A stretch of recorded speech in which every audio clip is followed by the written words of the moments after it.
গত ক্লাসে আমরা চ্যাপ্টার 1 এর সেকশন 4 এর পূর্ব পর্যন্ত পড়িয়েছিলাম। তো যথারীতি আজকে আমরা 4 থেকে পড়ব। আমি আবারও বলছি, গতবারের মতো বা গত ক্লাসের মতো যে আপনাদেরকে অফকোর্স কি হতে হবে, পার্টিসিপেট। এক্স্যাক্টলি, মাথায় থাকবে সবার। জি ভাইয়া। হোয়াট আই ওয়াজ সেইং, মাথায় থাকবে সবার। থাকবে দাদা। সবাই মানে কি 2 জন? ওই না দাদা, মাথায় থাকবে, আপনি কন্টিনিউ করেন। জি জি থাকবে দাদা। ওকে, থ্যাংক ইউ। দেখেন, every business has a hierarchy of objective. প্রত্যেকটা ব্যবসায়ের ক্ষেত্রে একটা অবজেক্টিভের হায়ারার্কি থাকে। এখন কথা হইল, হায়ারার্কি মানে কি? হায়ারার্কি মানে হচ্ছে কোনটা আগে হবে কোনটা পরে হবে ওই বিষয়টা, হ্যাঁ, একটার পর একটা। হায়ারার্কি অফ অবজেক্টিভ কেন থাকে? কজ রিসোর্স লিমিটেশন, এটা একটা প্রধান কারণ হতে পারে। কেন? ধরেন আপনি একটা ঘরের মধ্যে আছেন, এই ঘরে 5 জন আছেন আপনি সহ, হ্যাঁ, আপনি, আপনার ওয়াইফ, সাথে আরো অনেক অনেক অনেক অনেক ব্যক্তিবর্গ করা, আরো অনেকে আছে। আমি এখানে আসলে ধরেন আপনি, আপনার ওয়াইফ, আপনার আম্মু, আপনার আব্বু, তারপরে গিয়া আপনার চাচু, তারপর আপনার দাদু, এরকম অনেকে আছে। তো সেই ক্ষেত্রে ধরেন কোনো যদি বিপদ হয়, বের করতে পারবে না একজন রে, যদি এমন কথা হয়, বা 2 জন রে বা 3 জন রে, তাহলে সেই ক্ষেত্রে আপনি যদি বলেন যে হ্যাঁ আমি সবাইকে সমানভাবে ভালোবাসি, তখন বোঝা যাবে আপনি কাকে বেশি ভালোবাসেন, তাই না? তো ওইটা হচ্ছে হায়ারার্কি অফ ভালোবাসা, আর এটা হচ্ছে হায়ারার্কি অফ অবজেক্টিভস। তার মানে হায়ারার্কি অফ অবজেক্টিভস কি? আমার অনেকগুলো উদ্দেশ্য আছে ব্যবসায়ের ক্ষেত্রে, ওই উদ্দেশ্যের মধ্যে কোন জিনিসটাকে আমি সবচেয়ে বেশি আগে প্রায়োরিটি দিব সেটাকে প্রথমে রাখবো, এরপরে তার পরেরটা, এরপরে তার পরেরটা, এইভাবে করে সাজানোই হচ্ছে হায়ারার্কি অফ অবজেক্টিভস। তো হায়ারার্কি অফ অবজেক্টিভস এর মধ্যে কি থাকে? With a primary objectives. এখানে প্রাইমারি অবজেক্টিভস থাকে যদি সেটা বিজনেস হয়। প্রাইমারি অবজেক্টিভস কি? Generating profit. এক্স্যাক্টলি, বা মানি বা wealth maximisation of the owner, ঠিক আছে, supported by secondary objective. That means আমার প্রাইমারি অবজেক্টিভসটাকে ফুলফিল করার জন্য সেকেন্ডারি অবজেক্টিভ গুলা কাজ করে থাকে। তাহলে together this form multiple objectives. এই সবগুলাকে একত্রিত করলে হয় অনেকগুলো objectives. Profit and wealth maximization is usually the primary objectives. Profit maximisation এবং ওয়েলথ ম্যাক্সিমাইজেশনকে সাধারণত প্রাইমারি অবজেক্টিভ ধরা হয়। So sometimes manager pursue a policy of profit satisficing only. আচ্ছা, এখানে কিছু কিছু সময় শুধু ম্যানেজাররা প্রফিটের দিকে খেয়াল রাখে, ওয়েলথ ম্যাক্সিমাইজেশন রাখে না।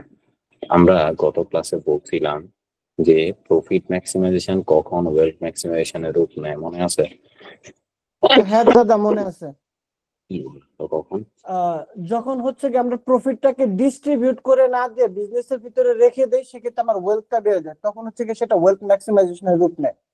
এক্স্যাক্টলি, তার মানে হচ্ছে আমার প্রফিট ম্যাক্সিমাইজেশন হয়েছে, কিন্তু আমি সেটাকে বারবার করে ডিস্ট্রিবিউট করে দিচ্ছি, তাহলে সেক্ষেত্রে আমার ওয়েলথ ম্যাক্সিমাইজেশনের সুযোগ থাকবে না। তবে ওয়েলথ ম্যাক্সিমাইজেশন হইতে হইলে প্রথমে আপনাকে প্রফিট ম্যাক্সিমাইজেশন হতেই হবে। এবার হচ্ছে in fact there is a higher দাদা, বলেন। এখানে একটা কথা আছে, মানে একটা আছে, আপনি বললেন যে হচ্ছে ওয়েলথ ম্যাক্সিমাইজেশন হওয়ার জন্য তাকে অবশ্যই প্রফিট ম্যাক্সিমাইজেশন হতে হবে। কিন্তু আমরা অনেক সময় কি হয়, অ্যামাজনের একটা গল্প শুনে আসছি যে প্রথম 11 বছর দেখা গেছে যে তারা কোনো প্রফিট জেনারেট করে নাই, কিন্তু সেক্ষেত্রে তো তাদের ওয়েলথটা তো বেড়ে গেছে। এটা মানে এটার সাথে কি সাংঘর্ষিক হলো কি? আচ্ছা আচ্ছা, গুড, ভেরি গুড কোয়েশ্চেন। হ্যাঁ, আচ্ছা, এখন বিষয়টা হচ্ছে যে ধরেন তারা প্রফিট করে নাই, তাদের ওয়েলথ হয়ে গেছে, কজ তাদের এখানে গুডউইল বাড়ছে, কিংবা তারা বিভিন্ন জায়গায় মানে হয়েছে কি যখন তাদের লস হয়েছিল তখন কি আপনি বলতে পারছেন যে তাদের ওয়েলথ ম্যাক্সিমাইজেশন হয়েছে? যদি এর দিক থেকে বলি তাহলে না, মানে আমি আমার আপাত দৃষ্টিতে যদি বলি। হ্যাঁ, মানে যেদিন থেকে আপনি ধরেন একটা কথার কথা, আপনি অ্যামাজনের কথা তো বলছেন, ভালো কথা, খুবই ভালো। অ্যামাজনের যে উদাহরণ, আমি একইভাবে আমি স্পেস এক্স এর কথাও যদি বলি একইভাবে বলি। ধরেন ওই যে মানে ইলন মাস্ক তো দেউলিয়া হয়ে যাইতেছিল, তাই না? যাইতেছিল হ্যাঁ, না? একটা সময় আর হচ্ছিল, লাস্ট হ্যাঁ। অব্দি যখন সাকসেস হয়েছে তখন না আপনি বলতেছেন যে হ্যাঁ এই তো ওরা লস করতে করতে করতে করতে এখন অনেক বড় ইন্ডাস্ট্রি হয়ে গেছে। এখন অ্যামাজনও যদি সেম কাজ হইতো তো এখন আপনি ইভ্যালির বেলা কেন বলতে পারতেছেন না বলেন তো? মানে কারণ ইভ্যালি ইভ্যালি আর উঠতেই পারে নাই, ইভ্যালি আর উঠতেই পারে নাই, উঠতেই ওয়েলথ পারে না। তো ম্যাক্সিমাইজেশন তো এখন নিয়ে নেই। আপনি অ্যামাজনেরটা এখন বলতে পারতেছেন কজ অ্যামাজন উঠি গেছে মানে কি, যখন অ্যামাজন প্রফিট দেখা শুরু করছে তখন আপনি বলতেছেন যে অ্যামাজনের ওয়েলথ আছে, তাই না?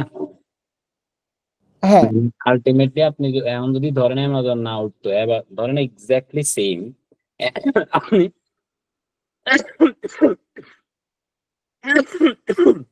অ্যামাজন আর ইভ্যালির পাশাপাশি চিন্তা করেন, ঠিক আছে? দুইটার মধ্যে পার্থক্য কি? প্রাথমিকভাবে কোনো পার্থক্য আছে? প্রাথমিকভাবে দোনোজনের সেম অবস্থা ছিল না? হ্যাঁ ছিল। হ্যাঁ। এখন অ্যামাজনরে আপনি উদাহরণ টানতেছেন, ইভ্যালিরে টানতেছেন না কেন? প্রফিটের কারণে, প্রফিটটা দেখা কারণ যাচ্ছে এক অ্যামাজন জায়গায়, এখন আরেকটা প্রফিট, জায়গায় যাচ্ছে না। অ্যামাজনের প্রফিট উকি দিয়েছে, তাই না? উকি দেওয়া হ্যাঁ, মানে বুঝছেন, মানে ভিজিবল হয়েছে। হ্যাঁ, অ্যামাজন প্রফিট ভিজিবল হয়েছে দেখে এখন আপনি বলতেছেন 7 বছর লস করছে, এরপরে তো ওয়েব ম্যাক্সিমাইজেশন হয়েছে। তো এখন যখন অ্যামাজন প্রফিট দেখা শুরু করছে তখন থেকে তাকে ওয়েব ম্যাক্সিমাইজেশন হিসেবে ধরা হচ্ছে। এর আগে তো ওইভাবে করে ধরেন, এবার ধরেন আমি আপনার কথা বা আমার কথা বলি, কেমন? আজকে বা ধরেন মিস্টার এক্স নামে একজনের কথা বলি। মিস্টার এক্স ধরেন সে অনেক মানে ওই যে বলে না, failure is the pillar of success বলে, এটা হ্যাঁ। ভুল, এটা সত্য। এখন ধরেন ওই যে এই যে 12 ফেইল, আমরা যে মুভির কথা দেখছি না, 12 ফেইল, 12 ফেইল স্টোরি জানি দেখছি। দেখা হয় নাই। আচ্ছা ওকে, বলেন। দেখেন না, কি বলেন, এটা আজকে দেখি। স্যার, তো 12 ভাই ফেইলে কি দেখছেন? হয়েছে? হ্যাঁ বললাম দেখেছি। হ্যাঁ হ্যাঁ, থ্যাংক ইউ। সবাই দেখিয়েন 12 ফেইল, সবাই দেখিয়েন। কারণ 12 ফেইলে সে ছোটবেলা থেকে পাসই করতে পারতো না, গ্রামের সবাই চুরি করে করে বই দেখে লিখে লিখে পাস করতো। এখন ধরেন যখন সে ইউপিএসসি তে র্যাঙ্ক হোল্ডার হয়েছে আর কি, তখন হচ্ছে তাকে সবাই চিনে। তো দ্যাট মিনস কি বোঝা যাচ্ছে যে যখন তার সাকসেস আসা শুরু হয়েছে তখন তার ওয়েলথ বাড়া শুরু হয়েছে, তাই না? তো এখানেও তো সেম জিনিস, যখন আপনার প্রফিটের মুখ দেখা শুরু হয়েছে তখন আপনি বলতে পারতেছেন যে হ্যাঁ এটা ওয়েলথ ম্যাক্সিমাইজেশন হয়েছে, যদিও এতদিন ধরে লস হয়েছে তারপরও। যদি প্রফিট আসা না শুরু হয়ে ইভ্যালের মতো উল্টা দিকে যাইতো তখন আপনি কি এটা বলতেন? না। বুঝছেন এবার? হ্যাঁ দাদা, আপনি বুঝতে ধরেন পারছি। আপনি ধরেন আজকে ঘরের মধ্যে বইসা রয়েছেন, কিচ্ছু পারেন না, কিচ্ছু করেন নাই, হ্যাঁ? আপনার এবং বাইরে কোনো চাকরি বাকরি করেন না, ঘরে শুয়ে থান, বইসা থাকেন, খান। ধরেন আমার মতো আমি ঘরে শুই বসি খাই এরকম আর কি, ঠিক আছে? তো ধরেন এখন আপনার বাবা মা সবাই আপনার বলবে কি রে তুই কোনো কাজ করস না কেন? কারণ আপনি শুয়ে বসে খাচ্ছেন। এখন ধরেন আপনি যখন 3 বছর পরে হঠাৎ করে ঘর থেকে বের হয়ে কোনো একটা কিছু আবিষ্কার করে ফেলছেন, নিউজ চ্যানেলে আপনার নাম দেখা শুরু হয়েছে, তখন বলবে যে হ্যাঁ সে এতদিন ধরে ভিতরে ভিতরে এটা করছে, তার ওয়েব ম্যাক্সিমাইজেশন হয়েছে, তাই না? তো তার মানে ওই জিনিসটা উকি দেওয়ার পরে হচ্ছে আপনার ওয়েব ম্যাক্সিমাইজেশনের কথা আসতেছে, এর আগে অব্দি কি আসতেছে? না। না, না। আসতেছে না। বুঝছেন এবার? হ্যাঁ দাদা, বুঝতে পারছি। জি। এক্স্যাক্টলি। এরপর হচ্ছে যে কি, কোথায় ছিল? 4.1 দাদা। প্রাইমারি প্রাইমারি অবজেক্টিভ 4.1 লাগবে না, এটা উপরে সেকশন ওকে। ওয়াইজে শেপ হয়ে গেছে। ওকে, প্রাইমারি অবজেক্টিভ ফর আচ্ছা, সেকেন্ডারি অবজেক্টিভের আরেক নাম সাবঅর্ডিনেট অবজেক্টিভ, এটা জাস্ট মনে রাখলেই হবে, ঠিক আছে? এবার হচ্ছে প্রাইমারি অবজেক্টিভ। কোনো নয়েজ আসতেছে আপনাদের? একটু বলবেন মাঝে মাঝে যদি আসতেছে না ভাই, কোনো। ক্লিয়ার আছে। আচ্ছা ওকে, ঠিক আছে, ফাইন। এবার হচ্ছে প্রাইমারি অবজেক্টিভ। প্রাইমারি অবজেক্টিভ কি বলছে? For a business the primary objective is financial.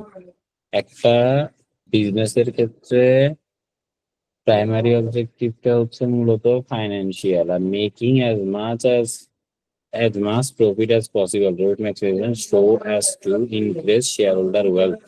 এই যে দেখেন, মেকিং এত টাকা মানে যত পারে পসিবল, যেটাকে প্রফিট ম্যাক্সিমাইজেশন বলে, যাতে করে to increase share holder wealth, share হোল্ডারের ওয়েলথ বাড়ে। এবার আসেন প্রফিট। প্রফিট হচ্ছে, এটা আমরা সবাই জানি, রেভিনিউ থেকে কস্ট বাদ দিলে অবশিষ্ট যদি বেশি থাকে তাহলে সেটাকে প্রফিট বলে। It measures how the business creates value. এটা মেজার করে যে ব্যবসা কিভাবে ভ্যালু ক্রিয়েট করে, by making sure the cost of input is less than the output. অর্থাৎ এটা নিশ্চিত করে যে ইনপুট এর খরচটা হচ্ছে কম আউটপুট থেকে, মানে রেভিনিউ বেশি খরচ কম। যদি এটা হয় তাহলে প্রফিট হবে। Secondary objective. Secondary objective support the primary objective. এর মধ্যে এখানে আমরা বলছিলাম যে মার্কেট পজিশন, ধরেন আমরা যদি এখন জিজ্ঞেস করি যে ধরেন কোন একটা জায়গায় কোন একজন ব্যক্তি আগে থেকে অনেক ভালো একটা পজিশনে আছে, হ্যাঁ, বা সে প্রথমে নতুন করে কোন একটা কিছু শুরু করছে, এটাকে ফার্স্ট, তখন তার যে আগে থেকে এগিয়ে থাকার বিষয়টা, এটাকে ফার্স্ট মুভার অ্যাডভান্টেজ বলে। ঠিক আছে, এখন আমি যদি বলি যে ধরেন সিএ তে, হ্যাঁ, আর মার্কেট পজিশন যে সবসময় ফার্স্ট মুভার অ্যাডভান্টেজই সবসময় মার্কেটে মানে বহাল থাকবে, বিষয়টা এমন নাও হতে পারে। আপনাকে কিন্তু কেউ যদি ফার্স্ট মুভার হয় তাহলে সেক্ষেত্রে সে একটু বেশি প্রেফারেন্স পায়, কারণ যে কেউ চাইলে ধুপ করে তার জায়গায় ঢুকতে পারে না। কিন্তু বিষয়টা এমন না যে যে ফার্স্ট মুভার তার জায়গায় কেউ জীবনে ঢুকতে পারবে না। হ্যাঁ, কোয়ালিটিফুল সার্ভিস প্রোভাইড করলে সবাই তার জায়গায় চলে আসতে পারবে। এখন আমি যদি বলি নোবেল প্রফেশনাল একাডেমিতে কি ফার্স্ট মুভার অ্যাডভান্টেজ আছে? জি yes। মেবি না, আছে ভাইয়া। শিওর না, নাই নাই শিওর নাই না, মেবি না, অন্য কেউ থাকতে পারে নাই আগে কেন থেকে। নাই? কারণ হচ্ছে ফার্স্ট মুভার অ্যাডভান্টেজ কাকে বলে আমরা বলছি। ফার্স্ট মুভার অ্যাডভান্টেজ মানে হচ্ছে কোন একটা সেক্টর যে প্রথম আসছে তাকে, তার জিনিসটা হচ্ছে ফার্স্ট মুভার অ্যাডভান্টেজ। ধরেন যখন সিএ শুরু হয়েছে বাংলাদেশে, হ্যাঁ, মানে সিএ যাত্রা শুরু হয়েছে আর কি, তখন কি নোবেল প্রফেশনাল একাডেমি ছিল? না দাদা, না। ছিল না। না। নোবেল সাহাই তো জানতো না সে সিএ করবো নি, তো একাডেমি থেকে থাকবো। তো তার মানে হচ্ছে যে তাহলে কে ছিল? কেউ না কেউ ছিল, বা যারা প্রথম কোচিং বা একাডেমি স্টার্ট করছে, হ্যাঁ, সে তার দিক থেকে সে যে জিনিসটা পাইছিল ওইটা হচ্ছে ফার্স্ট মুভার অ্যাডভান্টেজ। এখন তার মানে সে কি বর্তমানে এখন পজিশনে আছে? নাই, নাকি আছে? নাই দাদা, নাই। নাই। তো এখন ধরেন বর্তমানে কারা পজিশনে আছে?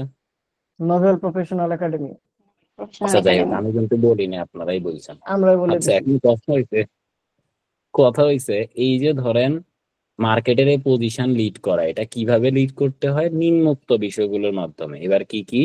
প্রথমে মার্কেট পজিশন, দ্যাট মিনস হচ্ছে আমাকে ওই সময়ে সবচাইতে বেশি এরিয়া ক্যাপচার করা বা মার্কেটের জায়গাটাকে দখল করা, এটাকে মার্কেট পজিশন বলে। মার্কেট পজিশন বোঝাইতে গিয়ে আরো দুইটা জিনিস বোঝাই দিচ্ছি, খুব মন দিয়ে বোঝেন, মানে শুনেন। একটা হচ্ছে মার্কেট, আর একটা হচ্ছে মার্কেট শেয়ার, কেমন? এরপর হচ্ছে মার্কেট গ্রোথ। তিনটা জিনিস একটু বুঝাই। দেখেন সিএ তে এই যে নোবেল প্রফেশনাল একাডেমি এরা কি করে?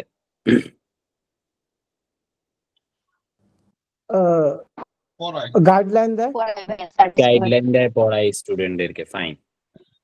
এখন যদি আমি বলি নোবেল প্রফেশনাল একাডেমির মার্কেট কি, তাহলে উত্তর কি হবে? উত্তর হচ্ছে এই যে পুরা সিএ তে যত স্টুডেন্ট আছে, কি বলছি, যত স্টুডেন্ট আছে যারা নোবেল প্রফেশনাল একাডেমিতে পড়ে, যারা অন্য কোথাও পড়ে, অথবা যারা কোথাও পড়ে না, তারা সবাই হচ্ছে নোবেল প্রফেশনাল একাডেমির কাছে মার্কেট। তারা সবাই কি? মার্কেট। মার্কেট। এবার আসেন তাহলে মার্কেট শেয়ার কাকে বলে? মার্কেট শেয়ার হচ্ছে পুরা সিএতে যে সকল স্টুডেন্টরা আইদার নোবেল প্রফেশনাল একাডেমিতে অর কোথাও না কোথাও সার্ভিস নিচ্ছে, তাদেরকে মিলে হচ্ছে মার্কেট শেয়ার। তার মানে কি, আমার existing customer plus potential customer is equal to কি market market. Share. Existing customer আর potential customer is equal to market. আর মানে কারো না কারো existing customer is equal to market share.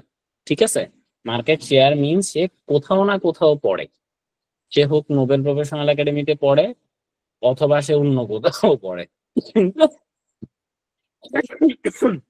এটা হচ্ছে কি মার্কেট শেয়ার। এবার মার্কেট গ্রোথ কাকে বলে? এবার কম্পারেটিভলি ধরেন আপনার প্রিভিয়াসের সাথে আপনার কারেন্টের যদি কম্পারিজন করে দেখেন যে আপনার স্টুডেন্টের সংখ্যা বাড়তেছে, তখন সেক্ষেত্রে আপনি বুঝবেন যে আপনার মার্কেট গ্রোথ হচ্ছে ডে বাই ডে। ঠিক আছে, আমি কি বুঝাইতে পারছি? দাদা জি একটা ভাইয়া। জায়গায় একটু কনফিউশন আছে, মার্কেট বলেন। শেয়ারটা কি আমি যতটুকু মার্কেটে ক্যাপচার করে রাখছি সেইটুকু না, শুধুমাত্র আমার না জন্য না মার্কেট শেয়ার? মার্কেট না মার্কেট শেয়ার মানে হচ্ছে টোটাল যত মানে মার্কেটে আপনি যা পড়াইতেছেন অন্যান্যরা যা পড়াইতেছে সবারকে মিলে মার্কেট শেয়ার। কিন্তু আপনি যতটুকু পড়াইতেছেন ওইটা আপনার মার্কেট শেয়ার। কিন্তু আমি যখন ওভারঅল মার্কেট শেয়ারের কথা বলবো তখন হচ্ছে কারো না কারো কাছে পড়ে তারাই হচ্ছে মার্কেট শেয়ার। এবার মার্কেট শেয়ারের কত পার্সেন্ট আপনি দখল করছেন এটা আপনার, কত পার্সেন্ট উনি দখল করছে এটা ওনার, এরকম। ঠিক আছে, হ্যাঁ বুঝতে পারছি, এবার clear. Okay. But market share বলতে যারা কোথাও না কোথাও পড়তেছে তাদেরকেই বোঝাচ্ছে। এবার এর মধ্যে আপনি কতদূর দখল করলেন, আরেকজন কতটুক করলো, এটা ডিপেন্ড করতেছে আর কি। এবার আসেন প্রোডাক্ট ডেভেলপমেন্ট। প্রোডাক্ট ডেভেলপমেন্টকে আপনি ধরেন একই প্রোডাক্ট ঘাসা পিঠা মার্কা জিনিস যদি আপনি বছরের পর বছর দিতে থাকেন, যে কেউ মার্কেটে এসে সহজে আপনার এক্সিস্টিং যে মার্কেট পজিশন আছে এটাকে দখল করে ফেলতে পারে। তো এটার জন্য কি করতে হবে? আপনাকে প্রোডাক্ট ডেভেলপমেন্ট করতে হবে বা সার্ভিসের ক্ষেত্রে সার্ভিস ডেভেলপমেন্ট করতে হবে। এবং আগে আমরা কি করছি, প্রথম প্রথম আমরা যখন ক্লাস নিতাম তখন হচ্ছে আমাদের এত নোটপ্যাড ট্যাড এগুলো ছিল না। তো একটা মোবাইলই ছিল, ওই মোবাইলের মধ্যে আমি হচ্ছে ক্লাস নিতাম, ওইটাতে বলতাম যে যে লাইনটা সবার উপরে আছে ওইটা পড়াইতেছি। এভাবে করে ধরেন এখন তো প্রোডাক্ট ডেভেলপমেন্ট পড়াইতেছি, তো প্রোডাক্ট ডেভেলপমেন্ট উপর রাখতাম, প্রোডাক্ট ডেভেলপমেন্ট পড়া শেষ হয়ে এবার টেকনোলজির একটু উপরে উঠে দিতাম, এভাবে করে করে পড়াইতাম। ঠিক আছে, প্রথম দিকে। তো এরপরে কি হইলো, আমরা মানে এইভাবে করে নোটপ্যাড এগুলো ইউজ করতেছি আস্তে আস্তে, তখন দেন হচ্ছে আমরা দাগাইতেছি। এখন দাগানোর বই কিন্তু আমার কাছে আছে, এটা কিন্তু গতবারও এই বই থেকেই পড়ানো হয়েছে, আমার কাছে আছে ইয়েলো কালারের দাগানো, কিন্তু বইটাতে সুন্দর করে দাগানো নাই। আর এখন আমি যেমন ভেঙে ভেঙে লাইনকে খন্ড খন্ড করে দিচ্ছি এভাবে করে নাই, আমি কি করতেছি এবার আরেকটু নতুনত্ব আনতেছি। কিভাবে? এভাবে করে খন্ড খন্ড করে। ফলশ্রুতিতে কি হচ্ছে, স্টুডেন্টরা আরো এক্সেপশনাল কিছু পাচ্ছে। কারণ আমি যদি ডে বাই ডে এভাবে করে ডেভেলপমেন্ট না করি, তাহলে অন্য যে কেউ আমি যেটা দিচ্ছি সেটা যদি দিতে পারে, তাহলে সেক্ষেত্রে আমার একটু হলেও শেয়ার কমে যাবে না? হ্যাঁ দাদা, কমে সম্ভাবনা যাবে। থাকে কমার। আর এমনিতেও না সম্ভাবনা নাই না, কমবেই। এমনিতেও আমাদের শেয়ার একটু কমছে। কেন কমছে? কজ আমাদের এখন আমরা মানে আমরা যখন প্রথম শুরু করছিলাম তখন যারা ফার্স্ট মুভার অ্যাডভান্টেজের লোক ছিল তাদের কোর্স ফি অনেক বেশি ছিল। আমি সেই কোর্স ফিকে কিছুটা কমে আমরা স্টার্ট করছি। এখন আমি স্টার্ট করার পরে আমার অর্ধেক দিয়ে অনেকে স্টার্ট করতেছে, আমার অর্ধেক দিয়ে। এখন অনেক স্টুডেন্ট আছে তারা যারা অনেক বেশি পরিমাণে ফেল করতে করতে করতে করতে মানে একদম পুরা দিশেহারা হয়ে গেছে, তারা হচ্ছে ডিরেক্ট এখানেই ঢুকতেছে, তারা অন্য কোথাও ঢুকতেছে না। তারা বুঝে গেছে যে ভাই বহুত টাকা তো আইসিবির এখানে জমা দিয়ে দিছি, প্রয়োজনে দাদারে 4,000 বা 5,000 করে দেই, সমস্যা নাই, পাশ আসলেই হইলো। কিন্তু যারা নিউ তারা চিন্তা করতেছে যে ওমা 4-5 হাজার দিয়ে পড়মু, থাক 2,000-এও তো আছে, তাহলে একটা কাজ করি 2,000-এরটা তো একটা ট্রাই করে দেখি। তো এখন এমন না যে যে 2,000 দিয়ে পড়াচ্ছে তা একদম মানে একেবারে কিচ্ছুই ভালো না। একটা কথা মনে রাখবেন, একটা স্টুডেন্ট পাস করার পিছনে দুইটা জিনিসের অনেক বেশি রোল প্লে থাকে। একটা হচ্ছে মেন্টর, একটা হচ্ছে যে স্টুডেন্ট সে নিজে। সবচেয়ে বেশি রোল প্লে কিন্তু যে স্টুডেন্ট সে নিজে ওইটার উপরেই থাকে। কেন? ধরেন আপনি যদি ঠিকঠাক মতো পড়েন, সিরিয়াসলি স্পিকিং, আপনি যদি ঠিকঠাক মতো পড়েন, আপনার যদি সব ঠিক আছে, আপনি যদি আরাম প্রিয় না হয়ে থাকেন, হ্যাঁ, তাহলে আমি মনে করি আপনার মেন্টর লাগবে না, কাউরে লাগবে না। হ্যাঁ, আর আপনি যদি চিন্তা করেন যে না আমি একটু আরাম প্রিয়, আমার একটু ঠিকঠাক মতো পড়তে অসুবিধা হয়, কিংবা আমার গাইডেন্স একটু দরকার দ্রুত পাশের জন্য, তাহলে সেক্ষেত্রে আপনার মেন্টর লাগবে। এখন ওই যে যেটা বললাম যে তাহলে যারা মোটামুটি ধরেন 2000 2500 এগুলাতে করাচ্ছে, তাদের কোয়ালিটি একটু 19-20 হইলেও একটা স্টুডেন্ট সে যদি নিজেকে সম্পূর্ণটা দেয় তাহলে সে পাস করতে পারবে। কিন্তু হয়তো দেখা গেছে একবারে না হোক দুইবারে পারবে, দুইবারে না হোক তিনবারে পারবে, কিন্তু সে পারবে, এটা ট্রু। তো তার মানে কি দেখা যাচ্ছে যে আমাদেরকে অবশ্যই প্রোডাক্ট ডেভেলপমেন্ট বা সার্ভিস ডেভেলপমেন্ট গ্র্যাজুয়ালি করতে হবে, আদারওয়াইজ আপনি সাস্টেনেবিলিটি পাবেন না। এবার হচ্ছে টেকনোলজি, আপনাকে অবশ্যই ডে বাই ডে টেকনোলজিটাকে ডেভেলপ করতে হবে। আপনি ধরেন আমরা এখন গুগল মিটে যেটা ইউজ করি সেটা হচ্ছে প্রিমিয়াম ভার্সন। তো আমরা যখন প্রথম শুরু করছি তখন প্রিমিয়াম ভার্সন ছিল না, বা আমাদের ছিল না, ছিল বাট আমাদের ছিল না। তো গ্র্যাজুয়ালি আমাদেরকে এটা করতে হয়েছে, কেননা আমাদের ক্লাসের ডিউরেশন বেশি হয়, তারপরে বারবার করে লিঙ্ক দেওয়ার ঝামেলা থাকে না, তাই আমাদেরকে এটা করতে হয়েছে। এবার দেখেন employee and management, employee and ম্যানেজমেন্টে কি বলা হয়েছে, আপনি এখানে যত লোকজন আছে তাদেরকে ভালো করে স্কিল দিবেন, যাতে করে ট্রেন আপ করবেন, যাতে করে তারা একটা কোয়ালিটিফুল সার্ভিস প্রোভাইড করতে পারে কাস্টমারদের কাছে। অ্যাজ ওয়েল অ্যাজ ম্যানেজমেন্টকেও ভালো করে ট্রেনিং দিতে হবে, যাতে করে ম্যানেজমেন্ট প্রতিষ্ঠানের মানে যে সকল সিদ্ধান্তগুলো আছে এগুলো সঠিকভাবে নিতে পারে। এবার আসুন, is wealth maximisation the primary objective, এটা আপনাকে জিজ্ঞেস করা হয়েছে। এখন আমরা নিচের দিকে পড়বো, দেখেন where the person who has put their money at stake, কিছু জিনিস আছে একটু দাঁড়ান, যেখানে the person who has put the money at stake is in full managerial control of the business.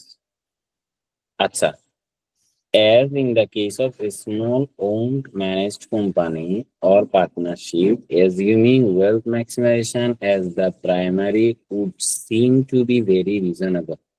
অর্থাৎ নর্মালি এই কথা বলা হয়েছে যে সাধারণত যেগুলো ছোটখাটো ব্যবসায় থাকে, in the case of small owned managed company or partnership, assuming wealth maximization as the primary would seem to be very reasonable, মানে এই ক্ষেত্রে ওয়েলথ ম্যাক্সিমাইজেশনটাকে প্রাইমারি অবজেক্টিভ হিসেবে দেখা হয় এবং সেটা reasonable. Even in companies owned by share holder but run by non share holding manager, we can expect the wealth maximisation assumption to be valid. তো এখানে বলছে শুধু যে ছোট প্রতিষ্ঠানের ক্ষেত্রে বিষয়টা এমন না, বড় প্রতিষ্ঠানের ক্ষেত্রেও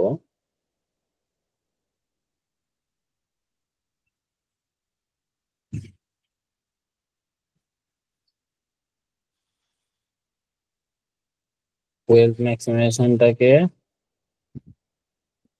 প্রাইমারি হিসেবে ধরা হয় বা ভ্যালিড হিসেবে মনে করা হয়। Manager do not necessarily make decision that will maximise share holder wealth. তো এখানে বলছে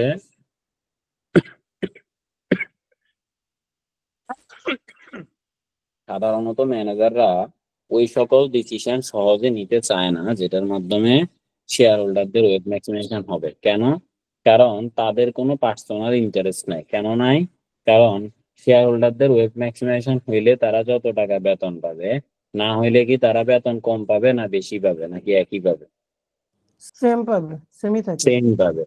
তার মানে হচ্ছে যেহেতু মানে শেয়ার হোল্ডারের ওয়েলথ ম্যাক্সিমাইজেশন হওয়া না হওয়ার পিছনে ম্যানেজারের বেতনের কোনো ডিপেন্ডেন্সি নাই, সো ম্যানেজাররা এটাকে সহজে বাড়াইতে চায় না বা বাড়ানোর জন্য প্রয়োজনীয় পদক্ষেপ তারা সহজে নিতে চায় না। তো এই কথাই বলা হয়েছে, they may have no personal interest আর the market may lack competitive pressure to be efficient by minimizing costs and maximizing revenue, ঠিক আছে। এরপরে আসেন প্রফিট স্যাটিসফাইসিং। প্রফিট স্যাটিসফাইসিং কাকে বলে? ধরেন একটা নির্দিষ্ট সময় পর্যন্ত হয়ে গেলে তখন ম্যানেজাররা চিন্তা করে যে যাক, আমার তো টার্গেট ফিল আপ হয়ে গেছে, আমার আর বেশি খোঁচাখুচি করার দরকার নাই, এত শ্রম দিয়ে আমি কি করব। এটাই হচ্ছে প্রফিট স্যাটিসফাইসিং, বুঝছেন? মানে ধরেন আপনাকে একটা নির্দিষ্ট দায়িত্ব দেওয়া হয়েছে, ওই দায়িত্বটা আপনি যখন পালন করে ফেলছেন তখন এর পরবর্তীতে এক্সট্রা টাকা আনার আপনার কোনো এক্সট্রা লায়াবিলিটি নাই, আপনি নিজেকে একটু রিল্যাক্সে রাখতে চেষ্টা করতেছেন। সো এটাই হচ্ছে প্রফিট স্যাটিসফাইসিং এর উদাহরণ। তাহলে কি? Decision might be taken by manager with their own managerial objective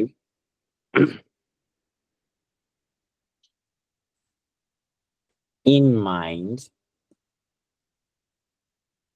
rather than the aim of wealth maximization. So এখানে আমি দুইটা লাইন একসাথে লাগাই।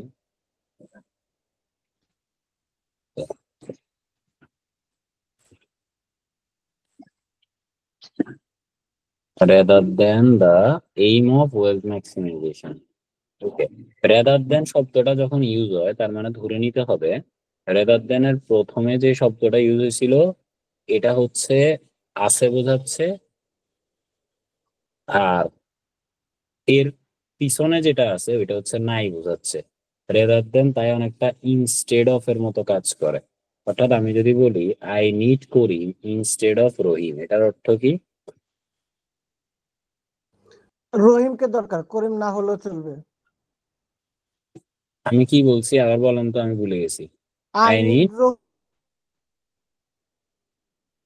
Hello, I need Rahim instead of Karim. আচ্ছা আমি করিমকে লাস্টে বলছি না? Yeah. আমি কি করিমকে লাস্টে বলছি? তাই তো? হ্যালো, হ্যাঁ ভাইয়া। হ্যাঁ আচ্ছা, যদি আমি করিমকে লাস্টে বলে থাকি তাহলে ঠিক আছে, মানে আমার রহিমকে দরকার, করিমকে না। ঠিক আছে, মানে আমার করিমের পরিবর্তে রহিমকে দরকার। তো এখানেও রেদার দেন এর পরিবর্তে, মানে রেদার দেন যেটা বলছে রেদার দেন এর পরের জিনিসটা চায় না, রেদার দেন এর আগের জিনিসটা মূলত চায় আর কি ম্যানেজাররা। এবার হচ্ছে company manager may choose to achieve simply A satisfactory profit. একটা কোম্পানির ম্যানেজার চায় নর্মালি একটা স্যাটিসফ্যাক্টরি প্রফিট বা operating A profit or risk level which are acceptable to shareholder and which provide enough profit to future investment in growth, but which are not designed actively to maximize profit and shareholder wealth. This is called satisficing. আর এটাকে স্যাটিসফাইসিং বলা হচ্ছে, মানে ওই যে যেটা আমি আপনাকে সহজে একদম প্রথমে বলে দিছি, ঠিক আছে। আর একটু দাগাই, আর পরে ভুলে যাবে।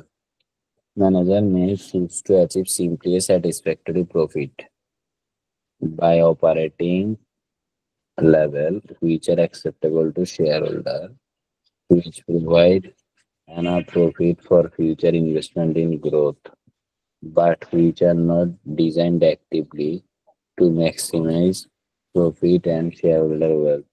This is called satisficing. Okay.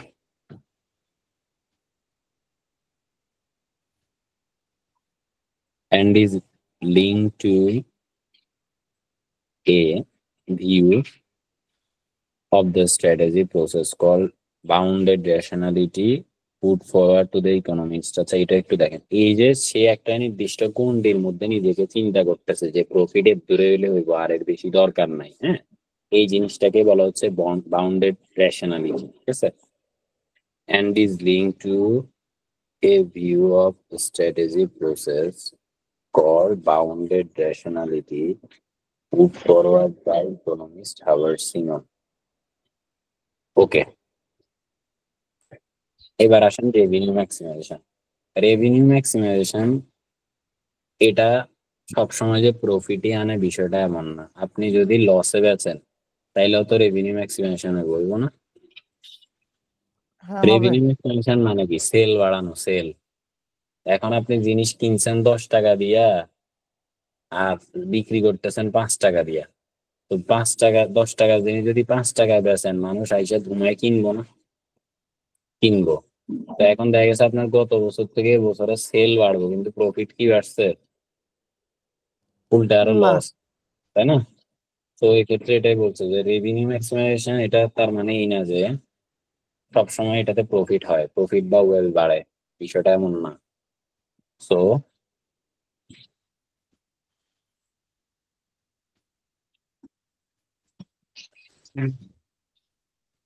The economist William Baumol, economist, আচ্ছা এটা দরকার নেই। এবার আসেন মাল্টিপল অবজেক্টিভস। মাল্টিপল অবজেক্টিভ গুলা কি কি? পিটার ড্রাকার কিছু অবজেক্টিভস পয়েন্ট আউট করছে। কি কি? মার্কেট স্ট্যান্ডিং, মানে মার্কেটে একটা ভালো জায়গা দখল করে রাখা।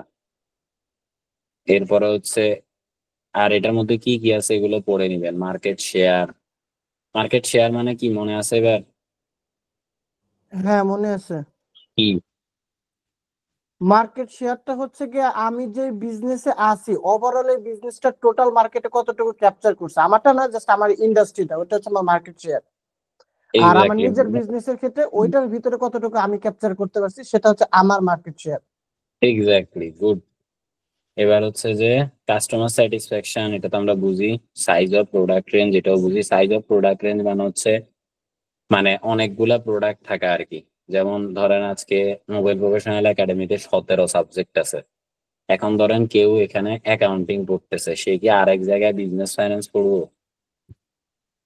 না, না। না। আবার ধরেন কেউ এখানে আইটি পড়তেছে, সে কি আরেক জায়গায় গিয়া এমআই পড়বো? না। না। তো বিষয়টা হচ্ছে এমন যে কেন আরেক জায়গায় যে পড়বো না? ধরেন সে মানে সে যদি আইটি এখানে পড়ে, অ্যাকাউন্টিং এখানে পড়তেছে, কিন্তু আরেক জায়গায় গিয়ে পড়তো যদি অন্য জায়গাতেও হয়তো বা এই সাবজেক্ট গুলা থাকতো। কিন্তু এটাই বাংলাদেশের একমাত্র একাডেমি যেখানে কিনা 17 সাবজেক্টের ক্লাস হয়, আর কোথাও হয় না। এখন দেখা গেছে কোনো একটা স্টুডেন্ট, সবাই তাহলে কোনগুলা নিয়ে ক্লাস করায়? সবাই হচ্ছে কি জানো, অ্যাকাউন্টিং, এমআই আর হচ্ছে ট্যাক্স। প্রফেশনাল লেভেলে 3টার ক্লাস করায়, ওই যে ফার, এফএম আর হচ্ছে ট্যাক্স। আর হচ্ছে আপনার অ্যাডভান্সডে হয়তো কেউ কেউ করায়, আবার কেউ কেউ করায় না, বিষয়টা হচ্ছে এরকম। অ্যাডভান্সও যারা করায় তারা 2টার করে, একটা হচ্ছে কর্পোরেট রিপোর্টিং আর একটা হচ্ছে কি স্টাডি। বাট এসবিএম এ সহজে কেউ করায় না বা করাইতে চায় না, স্টুডেন্ট থাকে না এই কারণে। বাট আমাদের এখানে মোটামুটি সব সাবজেক্টেরই আমরা সার্ভিস প্রোভাইড করে থাকি। সো যখন আপনার প্রোডাক্টের রেঞ্জ বেশি হবে তখন কাস্টমারে একটা জিনিস খাইতে এসে আর একটা জিনিসও খাবে, বলবো আচ্ছা দেখি তো এটা একটু ট্রাই করি, দেখি তো এটা একটু ট্রাই করি, তাই না? যেমন ধরেন এই যে নিশা তো ওই দিন ক্লাসে বলতেছিল ভাই আমি 7 বিষয় পড়বো। এখন 7 বিষয় যদি এখানে না থাকে, নিশাদ কি 7 বিষয় পড়তে পারবে? না পারবে দাদা, না। পসিবল না। তো এক্ষেত্রে এখন ধরেন এখানে আছে বলেই তো ওনার ইচ্ছা সৃষ্টি হয়েছে যে আচ্ছা দেখি 7টাই ক্লাস করে দেখি কোনটার ক্লাস কেমন, তাই না? আচ্ছা ট্যাক্স ক্লাস করছিলেন?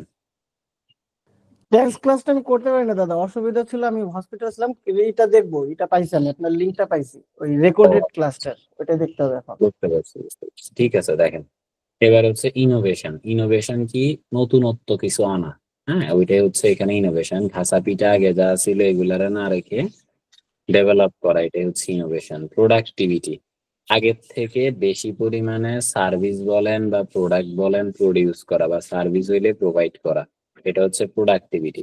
অর্থাৎ ধরেন কোন একটা সেলুন দোকানে, হ্যাঁ, চুল কাটানো হয়, এটা ফাইন। আমি প্রোডাক্টের বেলা তো হচ্ছে বেশি প্রোডাক্ট, আগে আপনি 500 ইউনিট বানাইতেন, এখন আপনি 1000 বানাইতেছেন, এটা প্রোডাক্টিভিটি বাড়ছে, ফাইন। আর সার্ভিসের বেলা কি, ধরেন আপনি সেলুনে গেলেন, আগে 1 ঘন্টার মধ্যে এই সেলুন দোকান থেকে 5 জন করে বের হইতো কাস্টমার, আর এখন 15 জন করে বাইরে, ধরেন কোন একটা সেলুন দোকান থেকে। সো এটাই হচ্ছে প্রোডাক্টিভিটি ওই সেলুন দোকান, ঠিক আছে? আর আমাদের ক্ষেত্রে আমরা যদি বলি, আমাদের এখানে তো এমন না যে আমাদের এখানে অন্তত পক্ষে মানে ইচ্ছা মতো স্টুডেন্ট ঢুকতে পারবে, যে কোনো সমস্যা নেই। তো এই ক্ষেত্রে আমরা, আমাদের এখানে প্রোডাক্টিভিটি ওইভাবে করে মাপা যাচ্ছে না। তো কিভাবে আরেকভাবে মাপা যায়, এটা হচ্ছে একটা নির্দিষ্ট সময়ের মধ্যে জিনিসটাকে শেষ করা, এটাও আমাদের একটা প্রোডাক্টিভিটি অন্তর্গত। মানে আপনি যে শুধুমাত্র শেষ করবেন বিষয়টা এমন না, একটা নির্দিষ্ট সময়ের মধ্যে শেষ করতে হবে, এটা হইলেও আপনার প্রোডাক্টিভিটিতে ইম্প্যাক্ট পড়ে। ফিজিক্যাল অ্যান্ড ফাইন্যান্সিয়াল রিসোর্সেস, এটা আমরা বুঝছি যে একটা হচ্ছে টাকা পয়সা থাকতে হবে, সাথে হচ্ছে যে সকল ইকুইপমেন্ট গুলা একটা প্রতিষ্ঠান পরিচালনা করতে দরকার এগুলা থাকতে হবে। প্রফিটেবিলিটি, যে ব্যবসাটা মোটামুটি প্রফিটেবল হতে হবে, লস যেন না হয়, এটা অলরেডি বলা হয়েছে যে আর্লিয়ার ডিসকাস। এগুলো কে বলছে? এগুলো সবকিছু পিটার ড্রাকার বলছে। অপশনে আসতে পারে যে নিচের কোনগুলা পিটার ড্রাকার কর্তৃক। ম্যানেজার পারফরমেন্স এন্ড বা কোনটা পিটার ড্রাকার কর্তৃক নয়, এভাবে করে আইডেন্টিফিকেশন আসতে পারে। এগুলা থেকে তিনটে উঠে দিবে, 9 দিলে, আর বাইরে থেকে যে কোনো একটা দিয়ে বলবে আপনাকে ওইটা আইডেন্টিফাই করতে হবে।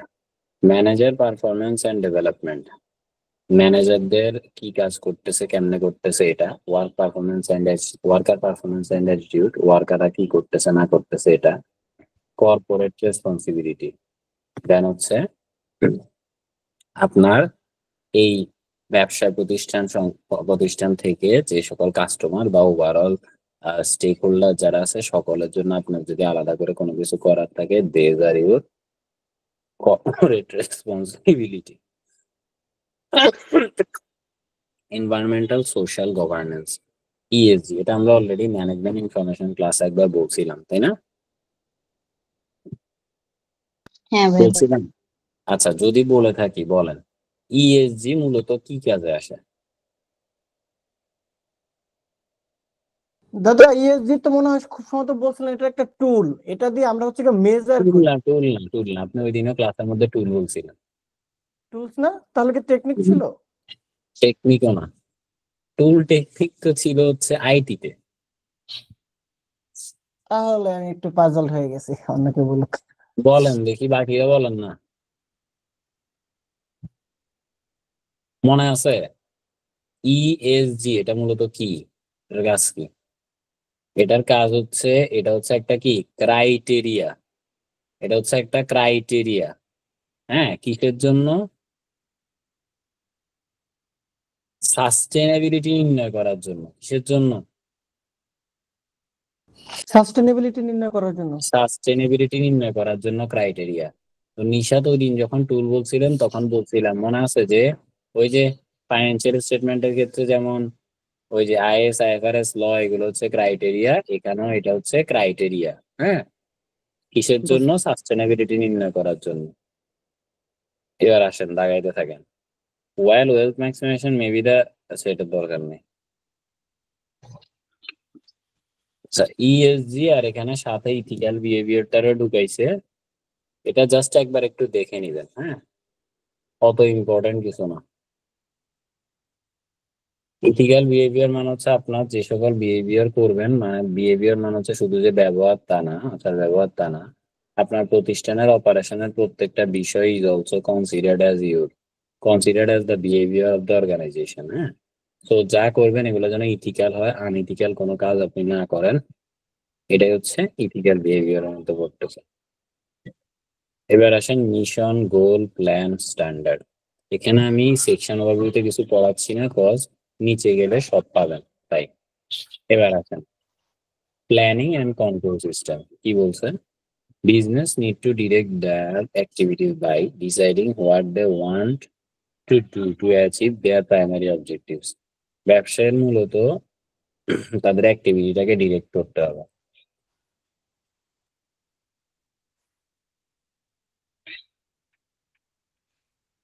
Deciding what they want to do to achieve their primary objectives. এরপর হচ্ছে deciding how and when to do it and who is to do it.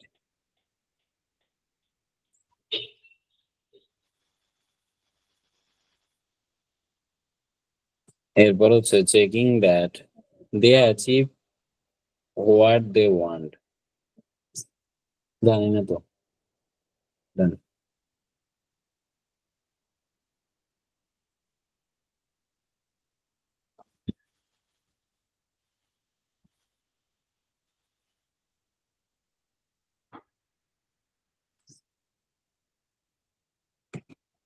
By measuring and monitoring what has been done.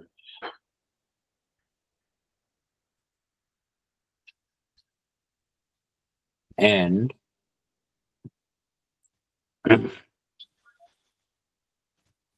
comparing it with the plan, taking control action to correct deviation.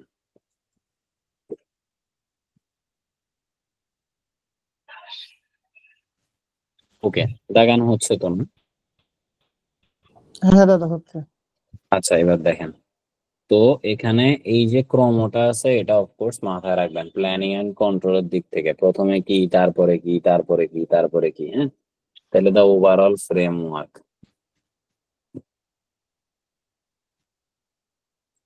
এটা মনে রাখতে হবে প্রথম কাজটা কি, objective set করা, এরপর হচ্ছে প্ল্যান এবং স্ট্যান্ডার্ড,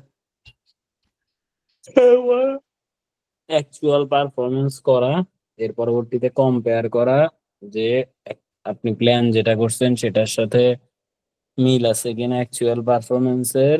যদি ডেভিয়েশন আইডেন্টিফাইড হয় তাহলে সেক্ষেত্রে কন্ট্রোল অ্যাকশন নিবেন। ওকে, আর যদি কোনো প্রবলেম না হয় তাহলে তো অন টার্গেট হইলে তো কোনো অ্যাকশন নেওয়ার দরকার নেই, শেষ। এবার হচ্ছে আর কম্প্যারিজন করে আপনি যদি কোনো ভুল পান তাহলে সেক্ষেত্রে কন্ট্রোল অ্যাকশন কোথায় নিবেন? আইদার প্ল্যান অ্যান্ড স্ট্যান্ডার্ডে অর অ্যাকচুয়াল পারফরমেন্সে, অথবা দুইটাতেই। মানে আমার যদি দেখি যে আমার প্ল্যান করছি একটা, আমার হইছে আসলে আরেকটা, তার মানে আমার ডেভিয়েশন আছে। এবার ডেভিয়েশনটা ঠিক করতে হইলে আমাকে দেখতে হবে যে প্ল্যানে কোথাও চেঞ্জ করার দরকার আছে কিনা, হইলে করব। যদি দরকার না হয় তাহলে দেখতে হবে অ্যাকচুয়াল পারফরমেন্সে কোথাও চেঞ্জ করার দরকার আছে কিনা, তাহলে করব। আর যদি এমন হইতে পারে যে দুইটাতেই দরকার আছে তাহলে দুইটাতেই করব। এটা কখন করব? যখন ডেভিয়েশন পাবো তখন। ডেভিয়েশন কোন স্টেজে পাই? 4 নাম্বার স্টেজে। তার মানে আমার ডেভিয়েশন আইডেন্টিফাই হয় 4 নাম্বার স্টেজে, আর আমার কারেক্টিভ অ্যাকশন হয়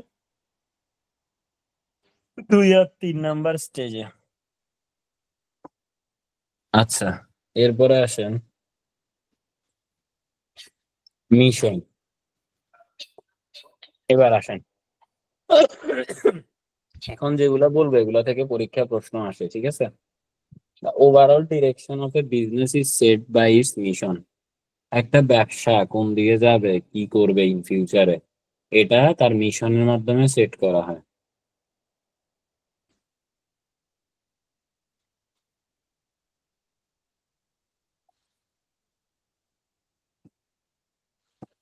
Mission: the business basic function in societies expressed in terms of, আচ্ছা, মিশন হচ্ছে কি the business basic function in society expressed in terms of how it satisfies its various stakeholder। তার মানে mission হচ্ছে সেটা যেটার মাধ্যমে স্টেক হোল্ডারদেরকে বোঝানো হয় যে কিভাবে করে তাদেরকে স্যাটিসফাই করা হয়। আর যখন এই জিনিসটাকে একটা সেন্টেন্সে বুঝাইয়া দেওয়া হয় ওইটাকে মিশন স্টেটমেন্ট বলে, ঠিক আছে? তাহলে মিশন মানে হচ্ছে যেটার মাধ্যমে বোঝানো হয় যে মূলত স্টেক হোল্ডারদেরকে কিভাবে সেবা দিবে বা কেন এই প্রতিষ্ঠানটা চলতেছে, এটাকে বলা হচ্ছে মিশন। এটা হচ্ছে ওই প্রতিষ্ঠানের মিশন, যে একটা প্রতিষ্ঠান কেন চলতেছে, কাদের স্বার্থে কেন চলতেছে। আর যখন এই জিনিসটাকে এক শব্দে প্রকাশ বা একটা সেন্টেন্সে, শব্দ না একটা সেন্টেন্সে প্রকাশ করে দেয়া হয় তখন সেক্ষেত্রে ওইটাকে মিশন স্টেটমেন্ট বলে। ফর এক্সাম্পল ধরেন গ্রামীণ ফোনের মধ্যে আছে না চলো বহুদূর, আছে না নাকি? আছে। হ্যাঁ আছে। তারপরে হচ্ছে ওই যে নোকিয়ার মধ্যে কি আছিল, কানেক্টিং পিপল আছিল না? মোবাইল বন্ধ হয়ে গেলে দুইটা হাত একটা একটার উপরে উঠতো, তাই না? মনে আছে, দেখছিলেন হ্যাঁ আপনারা? হ্যাঁ, এগুলো হচ্ছে মিশন স্টেটমেন্ট। এগুলো কি মিশন স্টেটমেন্ট। কিভাবে মানে ওইখানে বোঝা যাচ্ছে যে একটা হাত একটা হাতের উপরে উঠতেছে, কানেক্টিং পিপল, তার মানে কি এরা জনগণের মধ্যে সংযোগ স্থাপন করে। একইভাবে আমাদের একাডেমিরও মিশন স্টেটমেন্ট আসে। সেটা কি?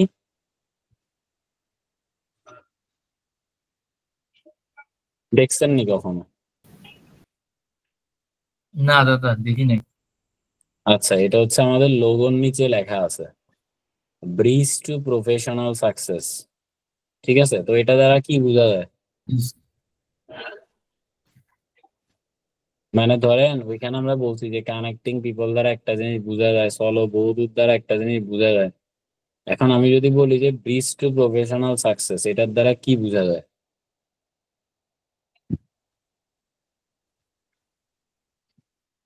প্রফেশনাল সাকসেসের মধ্যে সেতু বন্ধন করে দিবে। এক্স্যাক্টলি, মানে একটা ছাত্রছাত্রীকে তাদের সাকসেসের মধ্যে, মানে সাকসেসের সাথে সেতু বন্ধন তৈরি করে দিবে। মানে আমরা সেতু হিসেবে কাজ করব, আমাদের উপর দিয়ে হেঁটে গিয়ে তারা সাকসেস হয়ে যাবে, শেষ। ঠিক আছে, এবার দেখেন,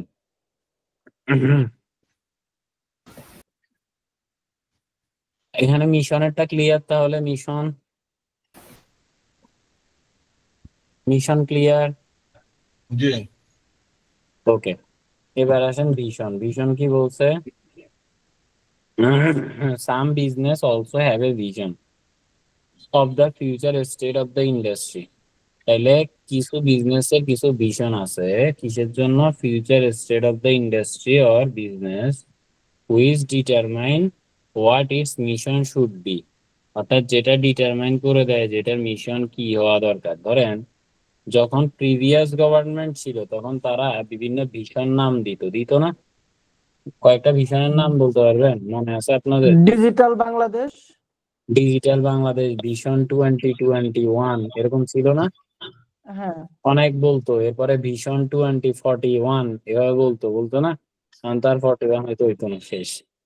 তো এখন ধরেন এই যে ভিশন 2021, ভিশন 2041, এটা কি একটা নির্দিষ্ট টাইম লাইনের মধ্যে সেট করা না? এখন আপনি যখন ভিশনটা সেট করে ফেলছেন, ওই ভিশনটাকে ফুলফিল করার জন্য আপনার ডে টু ডে অ্যাক্টিভিটিস কি হবে, আপনাকে মূলত কি নিয়ে মাথায় কাজ করতে হবে, এটাই হচ্ছে মিশন। তার মানে আপনি যদি ভিশন যদি তাড়াতাড়ি দেন, ধরেন আপনি যদি বলেন যে আমাকে, আপনি যদি ভীষণ চিন্তা করেন যে আমাকে 1.5 বছরের মধ্যে চার্টার্ড অ্যাকাউন্টেন্ট হইতে হবে, মানে সব পাস করে ফেলতে হবে 1.5 বছরের মধ্যে, তাহলে আপনার মিশন কি বেশি হবে না? মানে মিশন বেশি বলতে মিশনে আপনার পড়ালেখার স্পিড থেকে শুরু করে এই জিনিসগুলো বেশি হবে না? হ্যাঁ, হ্যাঁ। আবার আপনি যদি ভিশনটা একটু পরে সেট করেন যে আমি 3 বছর বা 5 বছরের মধ্যে চার্টার্ড অ্যাকাউন্টেন্ট হইতে চাই, তাহলে সেটাও আপনার মিশনে ইফেক্ট পড়বে না? তখন আপনার অবশ্যই। মিশনের ক্ষেত্রে আপনি কি করবেন? আস্তে আস্তে যাইবেন, তাই না? এত তাড়াহুড়া করবেন না হয়তোবা। ঠিক আছে না? আর আপনি যদি চিন্তা করেন যে না, আমার একটা চাকরি করতে হবে, অনেকে জিজ্ঞেস করে মানে বিভিন্ন সময় গ্রুপ গুলাতে যে আমি সিএসিসি করে কত টাকা বেতন পাবো। তো শুধু সিএসিসি করে যদি সে কত টাকা বেতন পাবে চিন্তা করে বর্তমান পরিস্থিতিতে, তার না আসাই ভালো। কারণ ভাই ধরেন সার্টিফিকেট লেভেল পাস করা এখন একদম ইজি হয়ে গেছে যদি আপনি ঠিকঠাক মতো বোঝেন, ঠিকঠাক মতো পড়েন। হ্যাঁ, অনেকের হয়তো স্ট্রাগল হচ্ছে কোনো না কোনো, যাদের স্ট্রাগল হচ্ছে আমি বলবো যে তাদের কোথাও না কোথাও গ্যাপ আছে, কোনো মেন্টরের হেল্প নিলে এটা কোনো বিষয়ই না। ঠিক আছে, এটা অনেক দ্রুত ক্লিয়ার হয়ে যাবে। তো আপনি শুধু সিসি চিন্তা করে এখানে আসাটা বোকামি। কিন্তু কোনো একটা সময় যখন আমার জন্মগ্রহণ হয়েছে, বা আমি যখন হাফ প্যান্ট পরে হাঁটাহাঁটি করতাম, তখন শুধু সিসি কমপ্লিট করে যারা ছিল তারা আজকে 3 লাখ, 3.5 লাখ, 4 লাখ, 5 লাখ টাকা বেতন পাইতেছে। ঠিক আছে, কিন্তু আপনি সেটা পাবেন না, এই হচ্ছে বিষয়। আপনি কেন এখন, আমি যদি বলি যে আমি কোথাও জব করবো, আমি, আপনার কি মনে হয় আমি কি 1 লাখ টাকা বেতন পাবো এই অবস্থায়? না, নর্মালি আমিও পাবো না। তো এই ক্ষেত্রে মানে শুধু সিসির কথা চিন্তা করলে এখন এইদিকে না আসাই ভালো। এবার আসেন গোল আর হচ্ছে অবজেক্টিভস। গোলের মধ্যে একটাকে বলা হয়েছে এইম, একটাকে বলা হয়েছে অবজেক্টিভ। গোলের মধ্যে আবার দুইটা ভাগ করা হয়েছে, কেমন?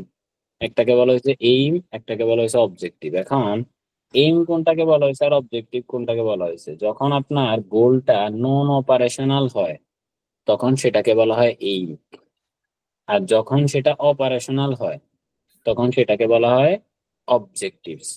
তো যেটা নন অপারেশনাল গোল সেটা হচ্ছে মূলত কোয়ালিটেটিভ গোল। কোয়ালিটেটিভ গোল মানে হচ্ছে যেটাতে গুণগত, লাইক যেমন সত্য কথা বলা, সৎ পথে চলা, হ্যাঁ, এগুলা কিন্তু অপারেশনাল না। আপনি সত্য কথা বললে এখানে আপনার টাকা পয়সা বেশি আসবে বা এরকম কোনো বিষয় নাই কিন্তু। মানে So মেজারেবল এটা না, আপনার, হ্যাঁ, মেজারেবল না, কি না আবার বলেন। মেজারেবল না মানে যে পরিমাপ করা যায় না, অ্যাবস্ট্রাক্ট। মিজারেবল না, আচ্ছা, মিজারেবল না, ওকে। সো হচ্ছে যে ধরেন আমাদের গোল যেটা আছে এটাকে আমরা পরিমাপ করতে, মানে যেই কোয়ালিটেটিভ গোল হচ্ছে সেটা, যেটাকে আমি ওইভাবে করে পরিমাপ করতে পারি না কিংবা ওইটা আমার অপারেশনাল না। ঠিক আছে, তো আমরা তাহলে দাগাইতে থাকি এ ডিজায়ার্ড রেজাল্ট বা এই ডিজায়ার্ড ইন রেজাল্ট, এটা হচ্ছে গোল। তো এটাকে আবার there are two types of goal. Two types of গোলের মধ্যে একটা হচ্ছে কি নন অপারেশনাল এইম, যেটাকে বলা হয়েছে যে কোয়ালিটেটিভ গোল। আর একটা হচ্ছে অপারেশনাল অবজেক্টিভ, যেটাকে বলা হয়েছে কোয়ান্টিটেটিভ গোল। তো তার মানে হচ্ছে অপারেশনাল গুলাকে কোয়ান্টিটেটিভ বলা হয় আর নন অপারেশনাল গুলাকে কোয়ালিটেটিভ বলা হয়। আর কোয়ালিটেটিভ গোলকে বলা হয় কি এইম, আর কোয়ান্টিটেটিভ গোলকে বলা হয় কি অবজেক্টিভস। objectives. এবার আসেন, এখানে কিছু অবজেক্টিভের কথা বলা হয়েছে, মানে অর্থাৎ অবজেক্টিভ হইতে হইলে এখানে এগুলা থাকতে হবে। কি থাকতে হবে? প্রথমে এখানে সবগুলোর প্রথম অক্ষর দিয়ে বলা হয়েছে আর কি, ঠিক আছে। স্পেসিফিক, মেজারেবল, এই স্মার্ট এর মানে হচ্ছে এই যে specific, measurable, achievable, relevant, time bound. তো প্রথমত হচ্ছে আপনাকে অবশ্যই স্পেসিফিক থাকতে হবে যে আমি এটা করব। সেকেন্ডলি হচ্ছে যেটা করবেন সেটাকে পরিমাপ করতে পারবেন যে আপনি এটার এতটুকু করছেন। এরপরে এমন কিছু অবজেক্টিভ সেট করা যাবে না যেটা অ্যাচিভই করা যায় না, এমন কিছু অবজেক্টিভ সেট করা যাবে না যেটা অ্যাচিভই করা যায় না। এখন আপনি যদি বলেন যে আমি 2 বারে চার্টার্ড অ্যাকাউন্টেন্ট হয়ে যাব 2 বার পরীক্ষা দিয়ে, এটা সম্ভব? না। না, না দাদা, ন্যূনতম কয়বার লাগবে? ন্যূনতম তি- কয়বার লাগবে? 3 বার। 3 বার। 3 বার। তিনবার। তো তার মানে ওইটা অ্যাচিভেবল না, সো ওইটা মানে আমার অবজেক্টিভ হইতে পারবে না। এরপর হচ্ছে যে রিলেভেন্ট, সেটা অবশ্যই প্রাসঙ্গিক হতে হবে, অপ্রাসঙ্গিক কোনো উল্টাপাল্টা জিনিসপত্র থাকতে পারবে না। আর টাইম বাউন্ড মানে হচ্ছে একটা নির্দিষ্ট সময়সীমা থাকবে। আপনি শুধু বলছেন আমি এটা হতে চাই, আমি চার্টার্ড অ্যাকাউন্টেন্ট হতে চাই, হ্যাঁ, এটা বললে হবে না, একটা নির্দিষ্ট সময় থাকতে হবে। তখন হচ্ছে এখানে আপনি বলবেন যে হ্যাঁ এটা আমার operational objectives.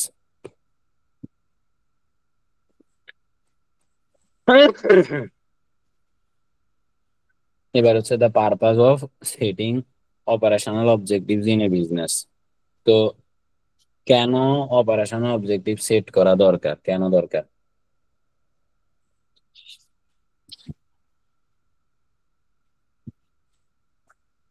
Implement the mission, মিশনকে ইমপ্লিমেন্ট করতে হইলে publicise the direction of the organisation, মানে একটা অর্গানাইজেশন কোন দিকে যাবে এটা সকলের কাছে ছড়ানোর জন্য, যে অর্গানাইজেশনটা এই কারণে গড়ে উঠেছে, এটা এইদিকে যাবে। অ্যাপ্রেইজ ওয়েদার ডিসিশন আর ভ্যালিড, যে আমি এই পর্যন্ত যতগুলো সিদ্ধান্ত নিছি এগুলো ঠিক কি ঠিক না এটা বোঝানোর জন্য আমার অবজেক্টিভ সেট করতে হবে, বা এটাকে মূল্যায়নের জন্য আমার ডিসিশন গুলা ভ্যালিড হয়েছে কিনা। Assess and control actual performance, এখন এটা যখন সেট হওয়া থাকে তখন আমার পারফরমেন্স হওয়ার পরে আমি পারফরমেন্সের সাথে আমার সেট হওয়া জিনিসের সাথে মিলাই দেখতে পারি যে আমার এটা কতটুকু আমি কি করতে পারছি।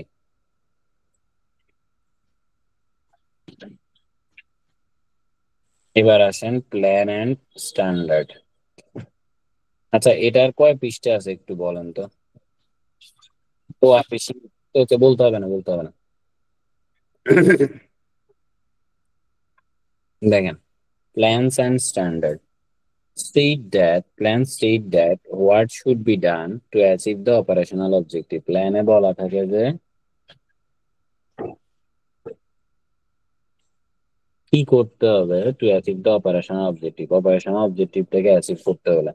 Standard then target specially desired level of performance, অর্থাৎ আপনি একটা নির্দিষ্ট লেভেল পারফরমেন্সে স্ট্যান্ডার্ড কি আর টার্গেট কি সেটা মানে থাকলে সেটা স্পেসিফাই করা যায়। স্ট্যান্ডার্ড এবং টার্গেট এই দুইটা জিনিস স্পেসিফাই করে এ ডিজায়ার্ড লেভেল অফ পারফরমেন্স। এবার আসেন এই desired level of performance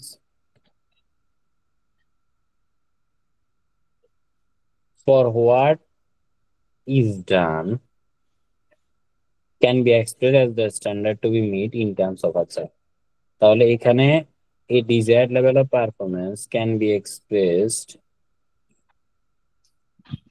in terms of physical standard।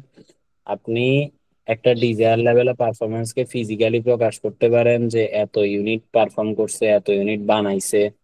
Cost standard এত কমের মধ্যে করতে পারছে, কোয়ালিটি স্ট্যান্ডার্ড এতটা ভালো ছিল।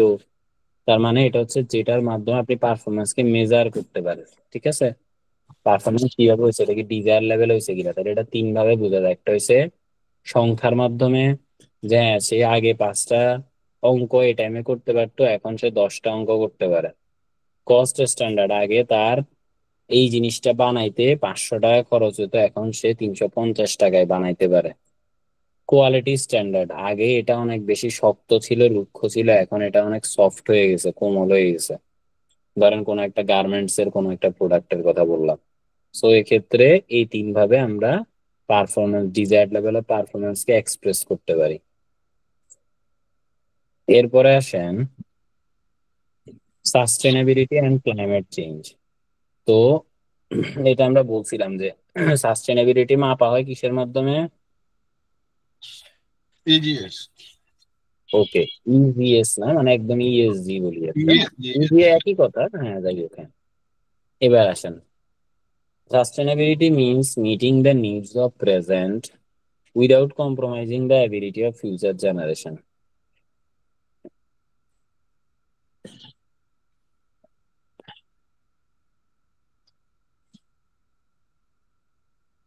To meet their own needs, there is increasing pressure on organization to act in a sustainable manner. আচ্ছা, এবার আসেন sustainability can be considered under 3 heading. Sustainability কে 3টা হেডিং এ বিবেচনা করা হয়, 3টা হেডিং। সেটা কি? একটা হচ্ছে সোশ্যাল, একটা হচ্ছে এনভায়রনমেন্ট, একটা হচ্ছে ইকোনমিক। সোশ্যালটাকে প্রকাশ করা হয় পিপল দ্বারা, এনভায়রনমেন্টকে প্রকাশ করা হয় প্ল্যানেট দ্বারা, ইকোনমিককে প্রকাশ করা হয় প্রফিট দ্বারা। এখানে এটা গতবার অনেকের প্রশ্ন আসছে, মানে এবার যারা আমাদের এখান থেকে পরীক্ষা দিছে গতবার অনেকের প্রশ্ন আসছে, এবং আমি এটা গতবার লাল কালি দিয়ে পরীক্ষার আগের দিনটাতে বলেছিলাম এটার থেকে অন্তত 100 জনে ধরেন 20 থেকে 25 জনের প্রশ্ন আসবে, এবং তাই হয়েছিল, অনেক স্টুডেন্টের এটা আসছে। ঠিক আছে, তারা আবার যারা ইন্ডিভিজুয়ালি ফোন করে করে জানাইছে, এভাবে জানলাম আর কি। The role of accountant in respect of climate change and sustainability,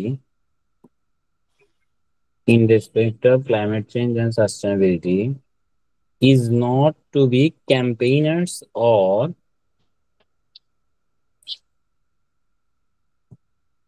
to analyze the cause and consequences of climate change, but to help companies in selecting and implementing solution. দেখাইছেন? হ্যাঁ দেখাইছি। ওকে, এখানে আর আপাতত কোনো কিছুর দরকার নেই, সোজা চলে আসেন 6.2 তে। সাস্টেনেবিলিটি ডেভেলপমেন্ট এগুলো আমরা সব জানি। সাস্টেনেবিলিটি কি এটা আমরা যেহেতু জানি, সাস্টেনেবল ডেভেলপমেন্ট মানে হচ্ছে ওই ডেভেলপমেন্ট যেটা অনেক দিন যাবত টিকবো, এটাই সাস্টেনেবল ডেভেলপমেন্ট, শেষ। এরপরে সোশ্যাল, এরপরে এনভায়রনমেন্টাল, এরপরে ইকোনমিক, এগুলো আমরা বুঝি। সোশ্যাল মানে সামাজিক দিক থেকে সাস্টেনেবল হবে, সবাই সেটাকে মানে অ্যাকসেপ্ট করে নিবে, এটা হচ্ছে সোশ্যাল। এনভায়রনমেন্টালের দিক থেকে হচ্ছে পরিবেশে কোনো ক্ষতি টতি করবে না, পরিবেশে অনেক ভালো থাকবে, দীর্ঘকাল যাবত ঠিকঠাক থাকবে। আর ইকোনমিক মানে হচ্ছে টাকা পয়সা সহজে খালি হয়ে যাবে না, অনেক টাকা পয়সা থাকবে, এই সকল জিনিসগুলার ব্যালেন্স অ্যাপ্রোচ মানে হচ্ছে তিনোটার ব্যালেন্স, মানে কোনোটা একদম কম কোনোটা একদম বেশি না, সবকিছু ব্যালেন্সিং এ থাকা, এটা হচ্ছে ব্যালেন্সড অ্যাপ্রোচ, শেষ। এরপরে আসেন এখানে ট্রিপল বটম লাইন, এটা দেখেন triple bottom line is in terms is a term that is commonly used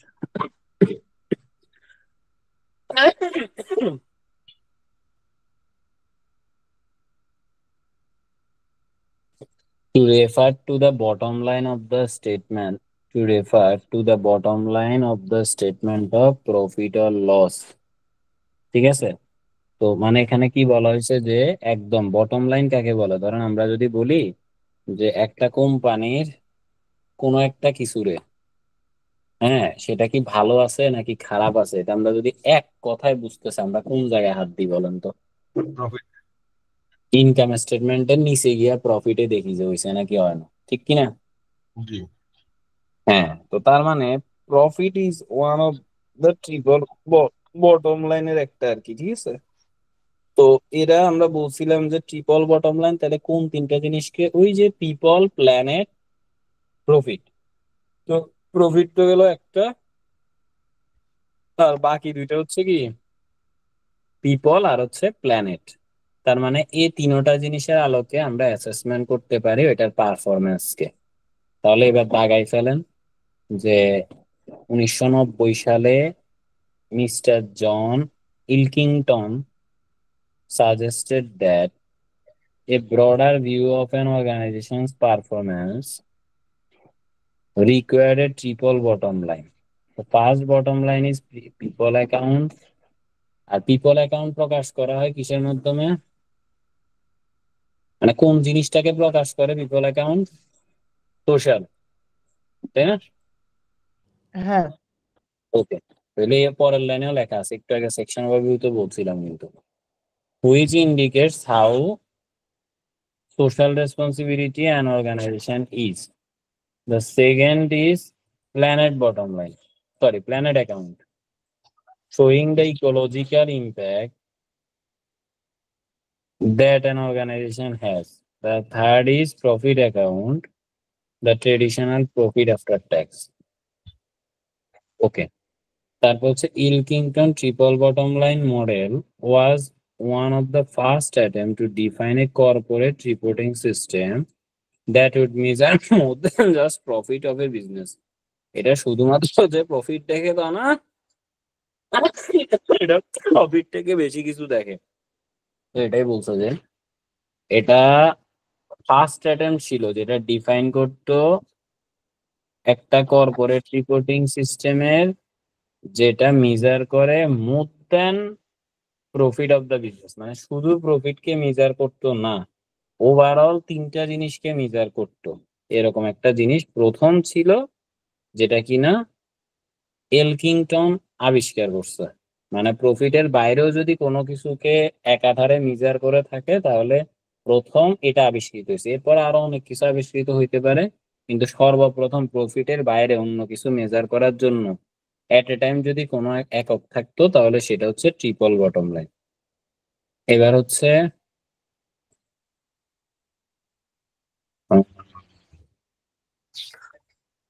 channel আসবে না, আচ্ছা, people, planet is essentially the same as the social, environmental, economic aspect of sustainability described above. এখানে এই জিনিসটা দেখেন, profit, people and planet is essentially the same as the social, environmental, economic aspect of sustainability described above. Okay.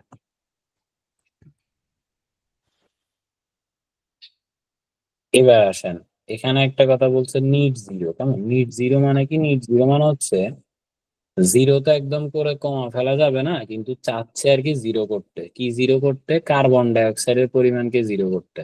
তাহলে the amount of green house gas estimation into the atmosphere would be balanced by scheme to remove them. অর্থাৎ এখানে এটাকে balance করার কথা বলা হচ্ছে।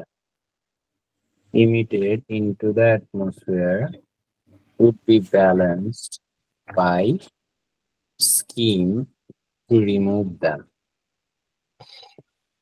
যেমন ওই যে প্ল্যান্টিং ট্রি, তারপরে এই করা সেই করা, এগুলা if there are need zero emission of carbon dioxide global warming could halt.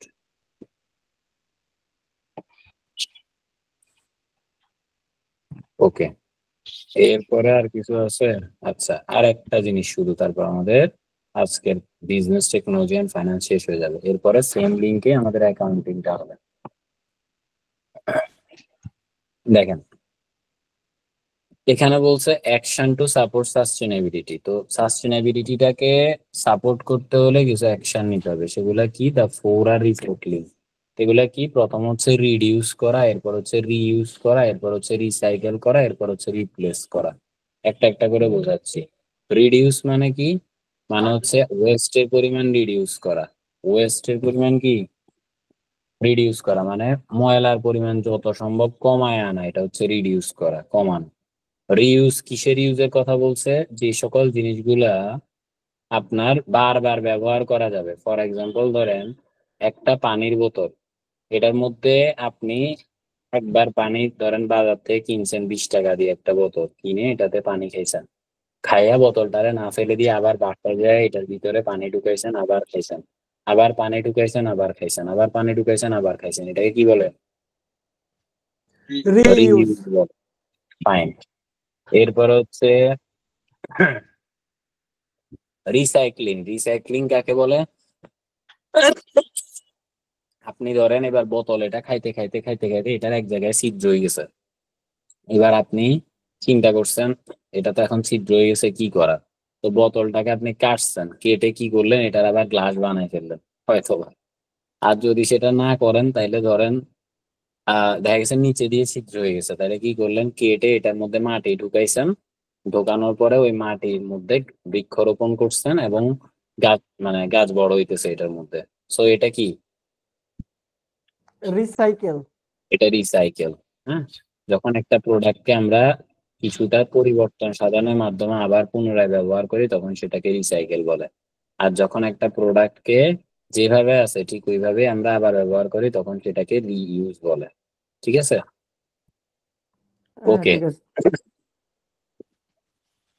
এরপর আসেন রিপ্লেস। রিপ্লেস মানে হচ্ছে এবার আপনি পুরোপুরি এই জিনিসটাকে সরাইয়া নতুন আরেকটা জিনিসকে যখন গ্রহণ করেন তখন সেটাকে বলা হয় রিপ্লেস করা। ধরেন আপনি একটা মোবাইল ফোন চালাইতেছেন, এখন কালকে আপনারা আরেকটা ফোন দিছে, আগের ফোনটা আপনি বিক্রি করে নতুনটা এখন চালাইতেছেন, এটা হচ্ছে রিপ্লেস করা।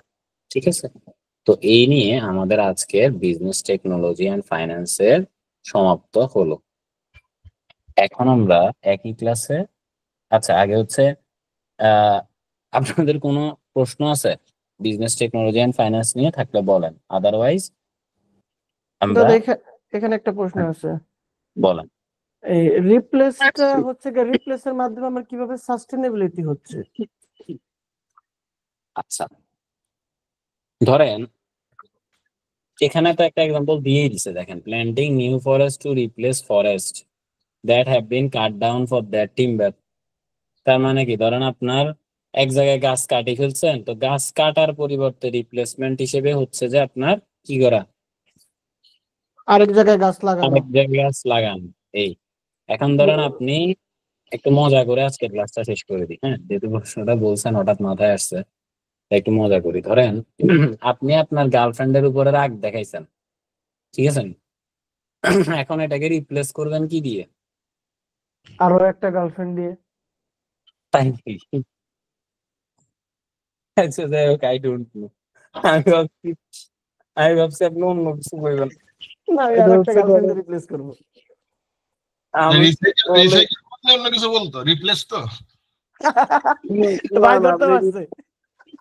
এখানে হচ্ছে যে ধরেন আপনি ভালোবাসা দিয়ে ওই জিনিসটাকে রিপ্লেস করবেন যাতে সিচুয়েশন কন্ট্রোলে চলে আসে। ঠিক আছে? মানে আগে যেটা ছিল হচ্ছে রাগ, রাগকে রিপ্লেস করে এখন ভালোবাসা দিবেন, শেষ। বিষয়টা হচ্ছে এরকম। ঠিক আছে? তো আচ্ছা, এখানে একইভাবে গাছকে কেটে দিছেন, এখন এটা রিপ্লেসমেন্ট হিসেবে আরেক জায়গায় গাছকে রুকে দিবেন, ব্যাস, রোপণ করবেন, ব্যাস।